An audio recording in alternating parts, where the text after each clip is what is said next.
Hello everyone, welcome back to your channel info with nursing. तो देखिए, आप लोगों के सामने क्रैश कोर्स का जो है ये अगला आप लोगों के सामने वीडियो आ चुका है। तो चलिए क्लास को हम लोग स्टार्ट करते हैं और अगला क्वेश्चन देखते हैं आखिर क्या इम्पोर्टेंट क्वेश्चन होने वाला है।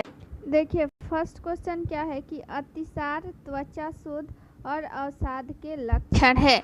यानी ये जितनी सारी बीमारियां दिख रही है तीनों के तीनों, तो इसके लक्षण क्या है, ये हमारा क्वेश्चन है।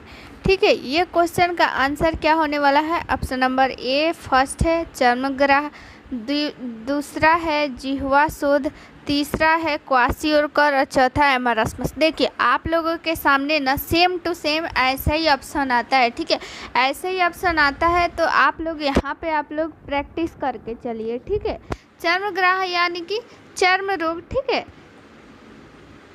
इसका राइट हम लोग का आंसर क्या हो जाएगा? ऑप्शन नंबर ए। ठीक है, ये जो है चर्मग्राह, इसको आप लोग नाम सुनी होंगी पेल्लाग्रा।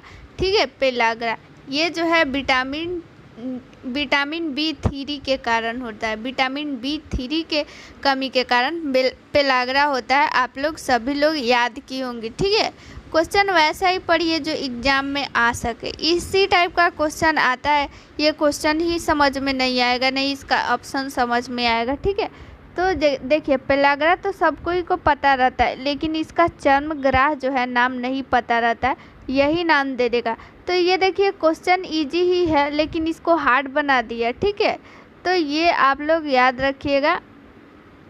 देखिए, पेल्लाग्रा में होता क्या है कि इसमें जो है दस्त और फिर डायरिया जैसी समस्या आती है।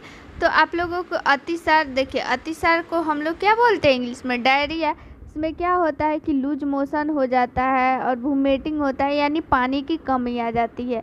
तो ये पेल्लाग्रा में ऐसा ही होता है, चर्मग्राह में ऐसा ही होता है। तो ये जो त्वचा शोथ है, अवसाद, ये सारे के सारे लक्षण जो है, सारे में सारे जितना भी ये तीनों बीमारियां दिख रही है, तीनों बीमारियों में ये चर्मग्राह यानी पेल्लाग्रा दिखता है। ठीक है, तो ये किसकी कमी से होता है? विटामिन B3 के कारण से भी होता है। इस चीज़ को भी आप लोग याद रखिए। और ये भी होता है कि अतिसार, त्वचा शोथ, अवसाद, ये सब के कारण जो है बाल भी झड़ता है। ठीक है, तो पेल्लाग्रा यानी B3 हो गया, B3 के कारण पेल्लाग्रा होता है। तो इसके कारण भी क्या होता है? बाल झड़ना स्टार्ट कर देता है। ठीक है, तो ये सारा का सारा जितना लक्षण है वो सारा लक्षण किस में दिखता है? ये तीनों बीमारी में। ठीक है, चलिए अगला क्वेश्चन देखते हैं। अगला क्वेश्चन जो है बहुत ही इजी है, आप लोग इसका आंसर बताइए। एंटी बेरी फैक्टर कहलाता है। ठीक है, एंटी बेरी फैक्टर क्या कहलाता है? Vitamin B2, vitamin B3, vitamin B4, vitamin B3। क्या होगा इसका राइट आंसर? यहाँ पे आप लोग देखिए, B3 दो बार नहीं होगा, यहाँ पे 1 कर लीजिए। B2, B1, B3 और यहाँ पे B4। तो यहाँ पे क्या हो जाएगा राइट आंसर? B हो जाएगा, यानी B1। ठीक है, कहीं कहीं B लिखा रहता है 1 और कहीं नहीं लिखा रहता है, तो उससे कोई दिक्कत नहीं है, वो B1 को ही लिखता है। ठीक है, आप लोग सभी को पता है, एक लिखिए या फिर नहीं लिखिए, बात बराबर होता है। तो वही एंटी बेरी फैक्टर जो है B1 को ही कहते हैं। ठीक है, B1 का आप लोग रासायनिक नाम सभी लोग बताइएगा। ये आखिर B1 जो है किस में पाया जाता है? ये जो है चावल में बहुत ज़्यादा मात्रा में पाया जाता है। ठीक है, B1 जो है चावल में अधिक मात्रा में पाया जाता है। इसका जो है रासायनिक नाम बताइएगा आप लोग, बहुत इम्पोर्टेंट है इसका रासायनिक नाम।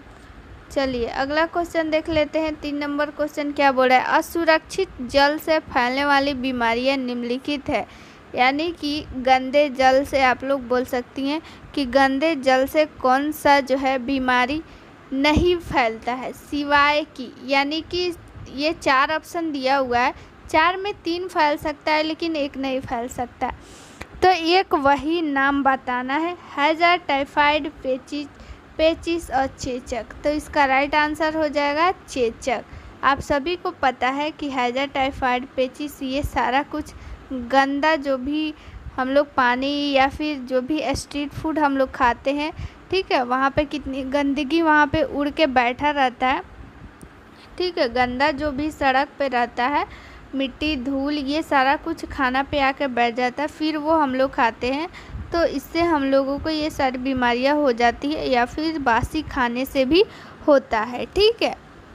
लेकिन चेचक कैसे होता है? चेचक जो है एक वायरस से होता है, ठीक है। ये खांसने, छींकने या फिर मतलब कि किसी के संपर्क में आने से भी फैल जाता है, ठीक है। चलिए अगला क्वेश्चन देख लेते हैं। चौथा नंबर, मानव के लिए विटामिन डी का मुख्य स्रोत क्या है? यानी विटामिन डी का मुख्य स्रोत क्या है, यानी कि विटामिन डी हम लोगों को कहाँ से मुख्य रूप से पाया जाता है? सिट्रस, फल, हरी सब्जी, सूर्य और ईस्ट। क्या हो जाएगा इसका राइट आंसर? सभी को ये पता होगा कि हम लोगों को विटामिन डी जो है वो सूर्य से प्राप्त होता है, ठीक है। ये हमारा मुख्य स्रोत है। चलिए अगला क्वेश्चन देख लेते हैं। स्पिरिचुअल टेंजेस कौन सी प्रैक्टिस पर प्रभाव नहीं डालते हैं? ऑप्शन नंबर फर्स्ट है शैक्षणिक प्रैक्टिस, ऑप्शन नंबर बी है nursing practice, option number C है private practice, option number D है सामाजिक प्रैक्टिस। तो क्या हो जाएगा इसका? Option number A right answer हो जाएगा। ये जो स्पिरिचुअल ट्रेंजेस है ना, वो सिर्फ और सिर्फ शैक्षणिक प्रैक्टिस पर प्रभाव नहीं डालते हैं, बाकी सारा नर्सिंग, प्राइवेट और फिर ये सामाजिक, ये तीनों पर प्रभाव डालते हैं, ठीक है। चलिए अगला क्वेश्चन देख लेते हैं। ट्रेड का सही अर्थ क्या है? नया परिवर्तन, विशेष दिशा में परिवर्तन, नए विकास और नकारात्मक परिवर्तन। क्या हो जाएगा इसका right answer? Option number B. ये सारा जो है कम्युनिटी हेल्थ नर्सिंग का ये क्वेश्चन है। आप लोगों को पता होना चाहिए कि ट्रेड मतलब होता है विशेष दिशा में परिवर्तन, यानी किसी भी चीज़ को लेकर के जब हम बात करते हैं, चाहे वो कहीं कोई बीमारी ही हो, तो उसके दिशा में हम लोग क्या परिवर्तन ला सकते हैं, उसको कैसे रोकथाम कर सकते हैं। तो ये मेडिकल लाइन में ट्रेड्स का मतलब यही होता है, ठीक है। चलिए अगला क्वेश्चन, कोबाल्ट बहुत ही इम्पोर्टेंट प्लस में इजी क्वेश्चन है कि कोबाल्ट संबंधित है, किससे संबंधित है? वृद्धिकर हार्मोन से, विटामिन B12 से, हीमोग्लोबिन से, आंतरिक एंजाइमों से। तो इसका राइट आंसर क्या हो जाएगा? ऑप्शन नंबर बी, B12 को जो है कोबाल्ट हम लोग बोलते हैं।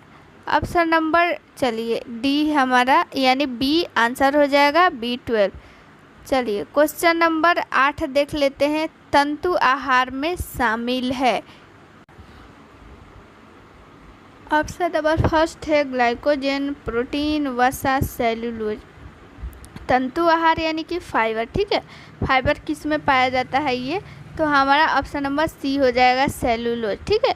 सेल्यूलोज का अगर यहाँ पे हम लोग बात करें तो सेल्यूलोज का जो है वो मनुष्य पाचन नहीं होता है, ठीक है। मनुष्य में तंतु का पाचन नहीं होता है, यानी कि सेल्यूलोज का पाचन नहीं होता है। ये जो है गाय, भैंस, जितने भी जानवर है ये लोग पाचन करते हैं, ठीक है, तंतु का यानी सेल्यूलोज का। ये चीज़ याद रखिएगा, इम्पोर्टेंट है। चलिए अगला क्वेश्चन है, प्रयोगशाला मनोविज्ञान पहली बार किस देश में शुरू हुआ था? ऑप्शन नंबर फर्स्ट है जर्मनी, इंग्लैंड, USA, फ्रांस। तो इसका राइट आंसर क्या हो जाएगा? ऑप्शन नंबर सी, USA में मनोविज्ञानिक का पहला जो है प्रयोगशाला स्टार्ट हुआ था। चलिए हमारा लास्ट क्वेश्चन है,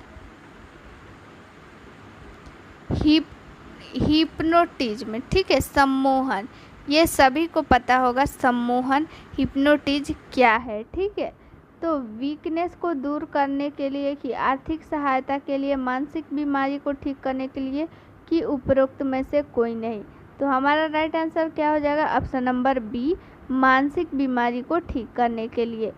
ये जो है एक प्रकार की सम्मोहन विधि है, ठीक है।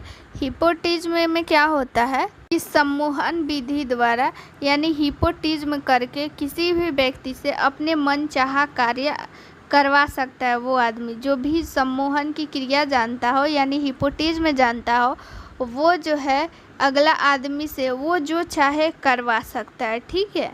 इसका क्यों उपयोग किया जाता है, तो इसका उपयोग जो है मानसिक बीमारी को ठीक करने के लिए किया जाता है, यानी मेंटल बीमारी, यानी उसके मन में कोई अगर मान लीजिए किसी प्रकार का डर या फिर किसी प्रकार का भी मानसिक बीमारी जो उसके दिमाग से नहीं निकल रहा है, उसके कारण जो है वो ठीक नहीं हो पा रहा है, तो ये उस समय ये सम्मोहन विधि ही काम आती है। ठीक है, इसका हालांकि गलत उपयोग भी किया जाता है, लेकिन इसका उपयोग बीमारी को दूर करने के लिए किया जाता है।